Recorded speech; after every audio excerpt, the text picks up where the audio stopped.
All right, so Anthropic just launched Claude Fable 5, and just to get straight to it, I think that this model might be a very good model to copy websites. And be aware that you should try to be ethical about it and not just blindly copy any website, but actually just take them as inspirations to build your own thing. The first thing that stands out about this model is that they aimed for a long running project execution in a sense of which it should be able to do an end-to-end verification until the task that it's given is accomplished. In agentic coding, what we're used to doing is sending over a prompt. The agent then implements and gets back to us with, I'm done implementing that. And then we go over to the website, validate, and this is especially for UI, since if the agent isn't actually seeing what's going on, it doesn't have the full context. So we grab that context and then send that back to continue the implementation. But now with tools like Claude in Chrome, and if you haven't heard about that, it's basically this extension right here that your Claude code has access to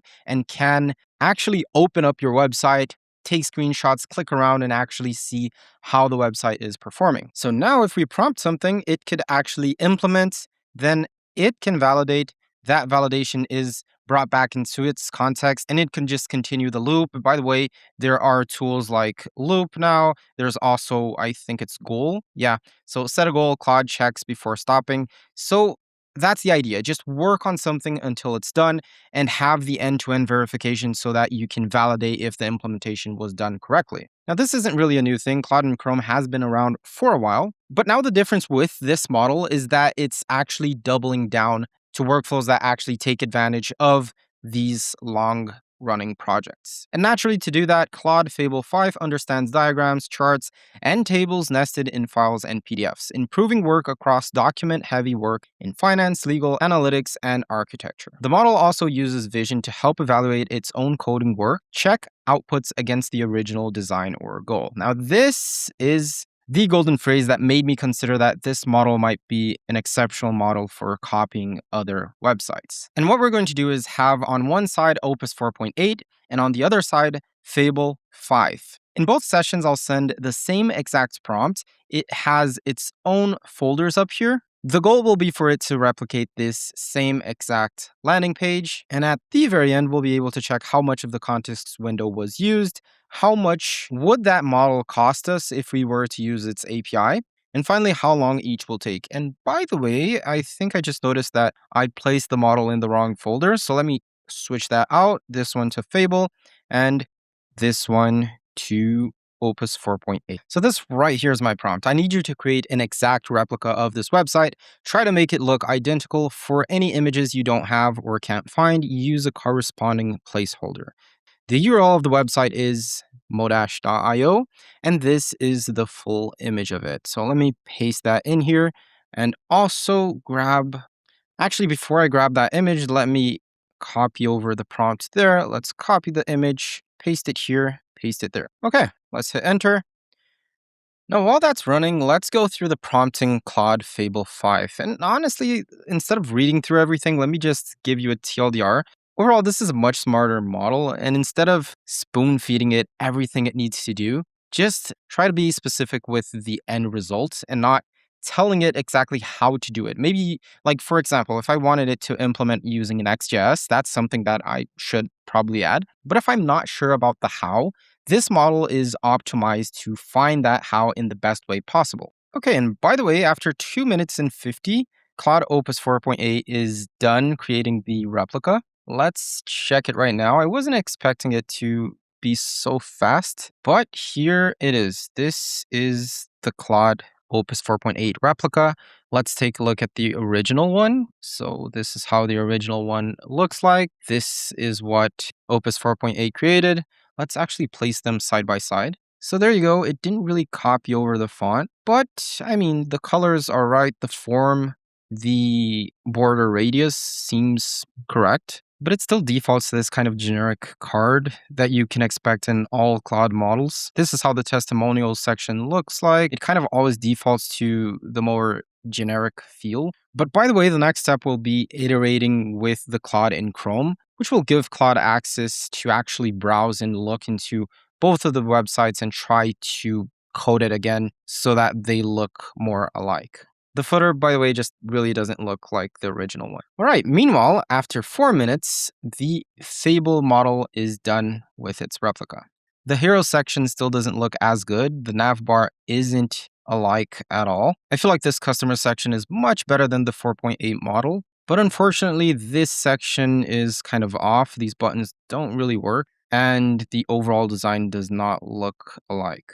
In this section, it looks a bit more alike, but I expected that the Learn More button would be copied correctly since it's pretty easy to do so. This part nailed the structure, but it's still too colorful. And then we have this design that does not look alike. Then the resources part is really not that great as it's extremely generic. The frequently asked questions designed by Fable is actually worse than the 4.8 on regards to copying the original website. Now this footer looks more like it, but it's still far from the original. Now I'm going to activate Claude in Chrome. Since it is deactivated, I think I have to reinitialize Claude or Chrome. And yeah, let's try that. Probably it'll give me an error. Nope, it didn't. So Chrome, and now it's enabled. Okay, let me do the same thing with Opus 4.8, and it's done. My prompt is a dash goal of use Claude in Chrome to verify the original website, and then I give out the URL for that website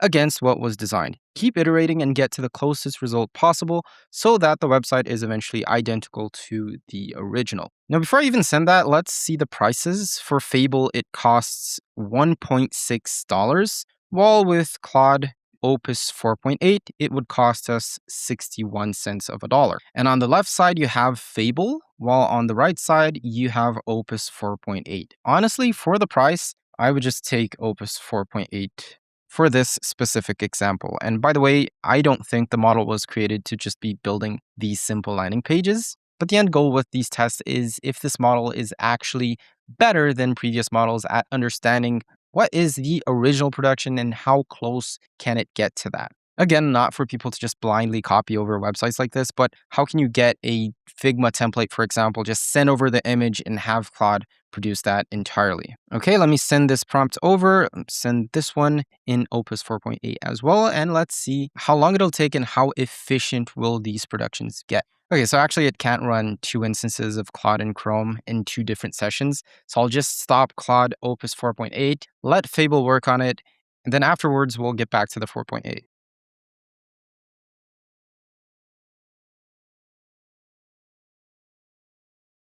Just interesting that it says goal not yet met, continuing. I'm curious to see what it qualifies as a met goal. So for example, it won't have the same images from the original modash.io. And I don't know if it can have those images. So yeah, I'm curious to see like what will it consider a accomplished goal.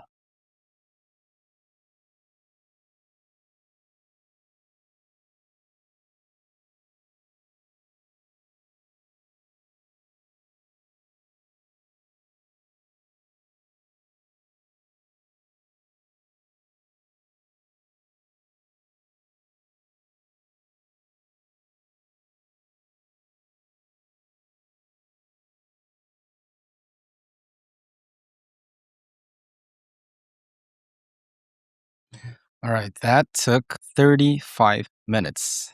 I was worried because it didn't have a clear objective goal. And that's actually the example that Claude gives us here to use goal. So goal, all tests in test slash auth pass, and the lint step is clean. So that's a more specific objective goal that the AI can use to iterate. And then when all conditions are met, it stops. You might have kind of seen how the website looks like, but let's actually have Opus work on the website. And after it's done, we'll see which one actually looks closer to the original website. All right, well, this was kind of underwhelming. The Opus 4.8 took around 5 minutes to complete its task.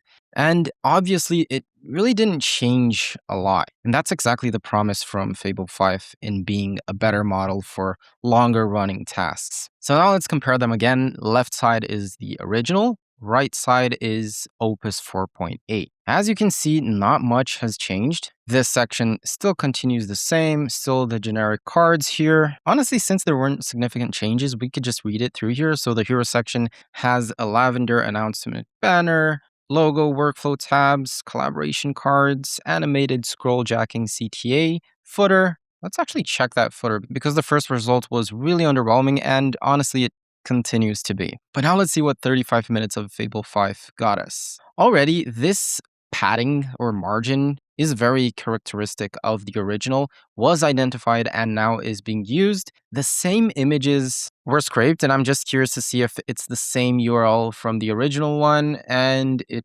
probably is. Yeah, the customer section looks identical. The only difference is the margin between these components. It didn't really nail this section, but at least this part is clickable. Now this part, it almost got it right. And you might have noticed that it tries to see the website as mobile and tablet and as a desktop view as well. And this specific width might just not have been considered. Despite that, I think the Learn More button should have been identified and changed. Now this section down here looks more alike, and then we get to connect with Shopify. Maybe a more fair comparison would be to see them both widescreen, and when they are widescreen, they look much more alike. Now, as for the testimonials, the original looks like this, and what was created from Fable 5 is not really what we expected, despite you probably seen it click through these buttons, but it might have just forgot to place these specific cards. Now, I was really curious about the resources section since these cards are specific. You have an entire image in the first card, followed by a blog-styled summary card, and the result was very, very, very, very similar. Yeah, that's pretty cool. And then going down to frequently asked questions, it finally looks much more alike. Let's see when I click the plus. The sliding effect wasn't copied, and I think that if it got the HTML from the website, it should have identified that this was a feature. But still, visually, it looks very much alike. Now, the section I was most curious about was this one. While you scroll down, these containers kind of slide up until you're down to the footer section. Luckily, Fable identified that and implemented it for us beautifully with just one issue. When you get to the footer part, you actually can't see the footer since this component is in front of the screen. Instead of telling the model to fix it, I just commented out those containers so that we can see how the footer looks like. It's still missing these paddings, and the section doesn't occupy the full height of the screen, but this result is much, much closer to the original. It also looks pretty good on mobile. Maybe the margins between components are a bit off, like this part. But again, if I'd need to iterate with the Opus 4.8 model, I'd probably be spending the whole afternoon sending it images of sections of the website that should be improved. Now, while Fable 5 costed us $30.41 and took 31% of the context window to produce the website, Opus 4.8 costed us $2.70 and occupied 10% of the entire context window.